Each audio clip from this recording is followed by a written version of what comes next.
ป๊าดทุกคนถนนประเทศไทยทุกคนถนนประเทศไทยเขตซ่านเมืองเนาะทุกคนน้องรันเห็นแล้วออนซ่อนแถออนซ่อนว่าเนาะถนนประเทศไทยบ้านเพิ่นเนาะก็คือแบบดีแห้งน้องรันเห็นแล้วยังออนซ่อนแถออนซ่อนว่าทุกคนเอ้ยก็คือแบบดีแห้งอะลีสบายดียินดีต้อนรับเข้าสู่ช่องน้องรัตธิดาชาแนลเด้อทุกคนมื้อนี้น้องรัฐได้มีโอกาสมาเที่ยวเขตซ่านเมืองของประเทศไทยเนาะทุกคนก็คือแบบน้องรัฐเห็นแล้วก็ยังตื่นตาตื่นเต้นเนาะก็คือแบบถนนบ้านเพิ่นก็คือแบบดีแฮงน้องรัฐได้มีโอกาสไปเนาะไปชมบรรยากาศเขตซ่านเมืองของประเทศไทยทุกคนโอ้โหเบิ่งทุกคนถนนบ้านเพิ่นก็คือแบบดีแฮงเนาะน้องรัฐคิดว่า เป็นเขตในเมืองได้ทุกคนเพราะว่าถนนหนทางบ้านเพิ่นแบบหลายเลนแล้วก็งามแฮงเนาะทุกคนตอนนี้เฮาก็ตอนนี้น้องรัดกำลังเดินทางไปเที่ยวแถวปทุมธานีเนาะทุกคนก็คือแบบน้องรัดเห็นแล้วออนซ่อนเนาะคือแบบถนนบ้านเพิ่นแบบดีแฮงอะลิทุกคนก็คือแบบรถรางแบบหลายแฮงอะลิทุกคนเห็นแล้วเป็นสิ่งที่แปลกตาแปลกใหม่สำหรับสาวลาวเนาะทุกคนตอนนี้เฮาก็กำลังจะมุ่งหน้าไป ปทุมธานีทุกคนโอ้โหเบิ่งแม่ทุกคนน้องลาเทศและออนซ่อนเนาะถนนบ้านเพิ่นแบบซับไปซับมาแบบหลายซ้ายหลายเส้นแห่งอะลีทุกคนโอ้โหว้าวทุกคนข้างๆก็จะเป็นตึกเนาะยอมรับเลยว่าประเทศไทยเพิ่นมีตึกแบบสูงๆใหญ่ๆแบบหลายแห่งอะลีทุกคนก็คือเป็นเขตชานเมืองสำหรับน้องรัฐนะบ่ได้คิดว่าเป็นเขตชานเมืองเนาะน้องรัฐคิดว่าแถวนี้เป็นแถวในเมืองเนาะ ด้านหน้าก็จะเป็นสะพานลอยทุกคนก็คือน้องรัดขี่รถมาแบบตั้งไกลแล้วนะคือแบบเห็นสะพานลอยแบบหลายแห่งเลยทุกคนก็คือมันสร้างให้ความสะดวกสบายแก่ประชาชนเนาะทุกคนตอนนี้ก็เป็นเวลาใกล้จะค่ำแล้วเนาะป๊าดทุกคนถนนบ้านเพิ่นโอ้โหน้องรัดก็บ่ฮู้เนาะว่าเป็นเขตนี้เป็นเขตแถวใดเนาะทุกคนก็คือเป็นครั้งแรกของสาวลาวเนาะที่มาเที่ยว อันนี้จะเป็นบรรยากาศยามแลงทุกคนป๊าดทุกคนรถหลายแห่งอะลิจิวเจ้าจิวเจ้าจิวเจ้าข้างๆก็จะเป็นตึก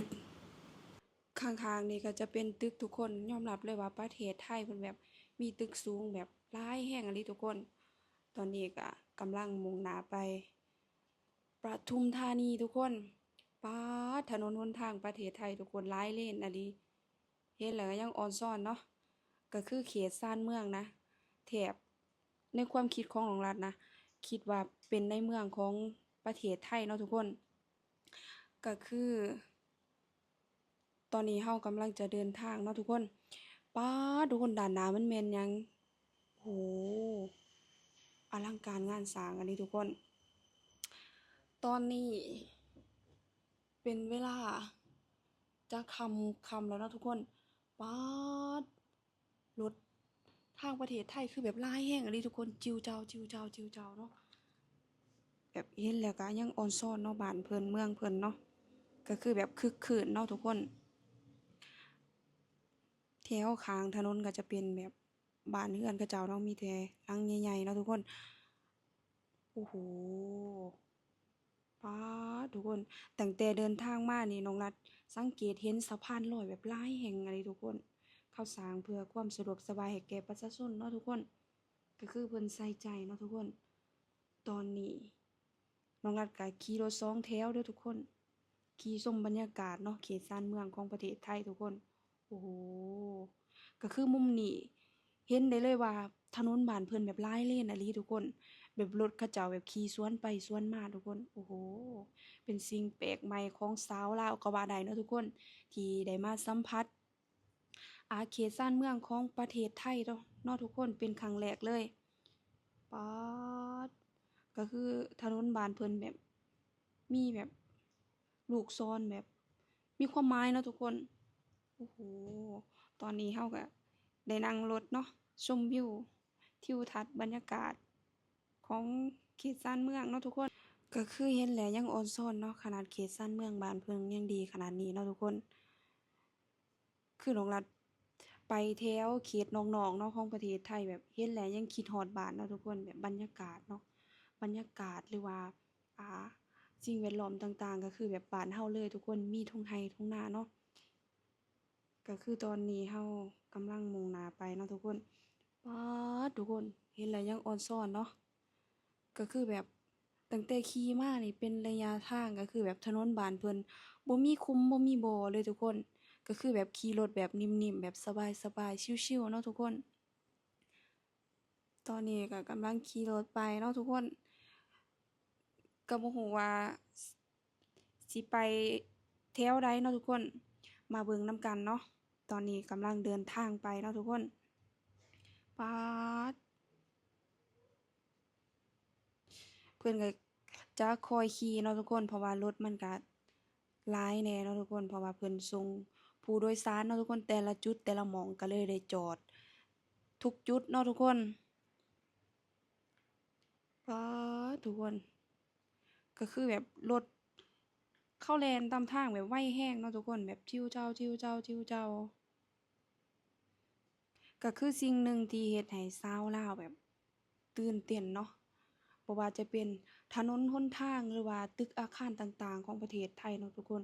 ยอมรับเลยว่าประเทศไทยเพิ่นเจริญอะหลีทุกคนก็คือแบบการพัฒนาของเพิ่นแบบไปเรื่อยๆทุกคนบ่มีวันสิ้นสุดเนาะ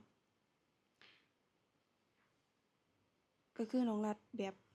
ชื่นชมเนาะก็คือถนนหนทางบ้านเพิ่นแบบดีแรงอะหลีทุกคนว้า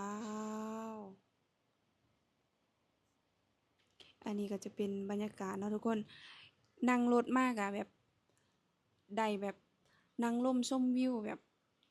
ทิวทัศน์เนาะทุกคนเบิ่งบรรยากาศอ้อมๆเนาะของประเทศไทยเนาะทุกคนเขตชานเมืองของบ้านเพิ่นเนาะก็คือแบบเห็นแบบหลายๆสิ่งหลายๆอย่างเนาะทุกคนแบบแปลกตาแปลกใหม่สำหรับน้องรัฐนะทุกคนเพราะว่าน้องรัฐก็เพิ่งได้มาแถวเขตชานเมืองเป็นครั้งแรกเลยทุกคนก็เลยแบบน้องรัฐก็บ่ค่อยรู้ว่าแถวนี้เป็นจุดใดจุดใดเนาะทุกคนถ้าหากใครรู้ก็คอมเมนต์บอกน้องรัฐได้เด้อทุกคน นี่เนาะตอนนี้เฮาก็จะคอยจอดแต่ละหม้องแต่ละหม้องเนาะทุกคนเพื่อให้ผู้โดยสารได้ลงเนาะแต่ละป้ายแต่ละหม้องแต่ละบอนเนาะทุกคนมันก็เลยแบบเขาเจ้าจะคอยไปเนาะป๊าดทุกคนก็คือแบบว่าเห็นแบบหลายๆอย่างเนาะตั้งแต่ขี่รถมานี่ชมวิวแบบได้บรรยากาศแรงทุกคนก็คือแบบนั่งลมชมวิวแบบชิลๆเลยนะทุกคน เพราะว่ามันเป็นช่วงบรรยากาศยามแลงแหน่ทุกคนอากาศมันก็เลยแบบเย็นๆแหน่แบบสบายๆก็คือรถเขาเจ้าแบบแล่นเลยเนาะทุกคนบ่ว่าจะเป็นรถเมล์แบบการสัญจรแบบสะดวกสบายเนาะทุกคนประเทศไทยแบบมีหยังแบบให้น้องรัฐแบบว้าวตลอดว้าวทุกคนฝั่งนี้จะเป็นตึกสูงหลายแรงอะลีทุกคนเรียนๆเป็นแถวเลยโอ้โฮว้าวทุกคนแม่นยังนี่ ป๊าดคืออลังการงานสร้างอะลิทุกคนโอ้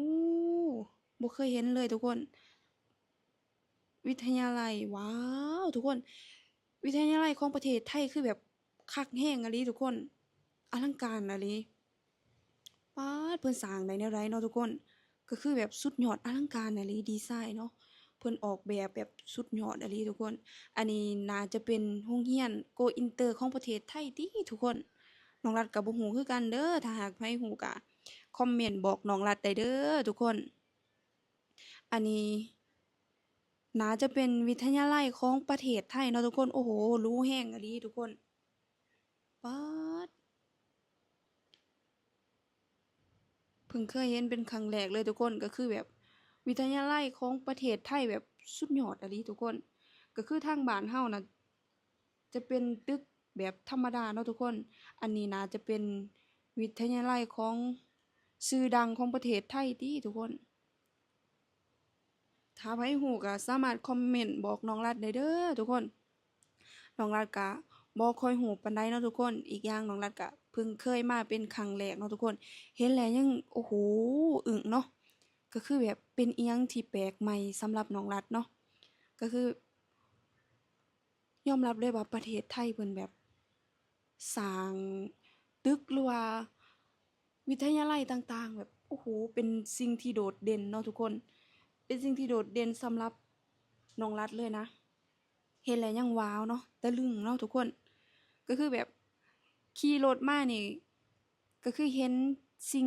แปลกใหม่แบบหลายอย่างเนาะทุกคนแบบน้องรัฐว้าวสุดทางเลยทุกคนก็คือผู้ที่ขี่รถมานำน้องรัฐก็เลยจนแนมเบิ่งว่าป๊าด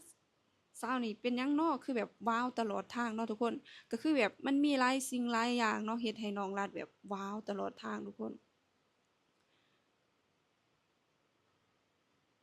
ตอนนี้เฮาก็จอดแต่ละจุดแต่ละหม้องเนาะทุกคนยังบ่ทันฮอดจุดหมายปลายทางเนาะทุกคนไปเบิ่งไปชมนำกันเนาะว่าน้องรัดจะไปฮอดแถวใดเนาะทุกคนไปเบิ่งไปชมนำกันเลยก็คือแบบเฮ็ดแล้วยังอ่อนช้อนเนาะ ก็คือแบบเห็นหลายสิ่งหลายอย่างเนาะทุกคนในมุมของเขตชานเมืองของประเทศไทยเนาะทุกคนนี่คือการเดินทางของสาวลาวเป็นครั้งแรกเลยทุกคนก็คือน้องรัดแบบโอ้โหตื่นเต้นเนาะทุกคนการเดินทางครั้งนี้เนาะก็คือแบบเห็นหลายสิ่งหลายอย่างบ่ว่าจะเป็นถนนหนทางหรือว่าตึกอาคารต่างๆก็คือน้องรัดเห็นแล้วยังว่าห้องว้าวเลยเนาะทุกคนก็คือวิทยาลัยของประเทศไทยทุกคน โอ้โห เป็นอิหยังที่แบบตื่นตาตื่นใจสำหรับสาวลาวเนาะทุกคนก็คือมื้อนี้น้องรัดได้พาทุกคนมาเบิ่งมาชมการเดินทางของน้องรัดเด้อทุกคนนี่คือเป็นประสบการณ์ครั้งแรกของน้องรัดก็ว่าได้เนาะที่มาเที่ยวมาชมประเทศไทยทุกคนที่มาเที่ยวมาชมประเทศไทยเนาะทุกคนเอาเนาะทุกคนสำหรับคลิปนี้น้องรัดก็สิจบเพียงส่ำนี้เด้อทุกคน ฝากพ่อแม่พี่น้องรับชมคลิปต่อๆไปของน้องรัดเนาะการเดินทางของน้องรัดก็สิจบเพียงส่ำนี้เนาะทุกคนสำหรับคลิปนี้บ๊ายบายเด้อทุกคน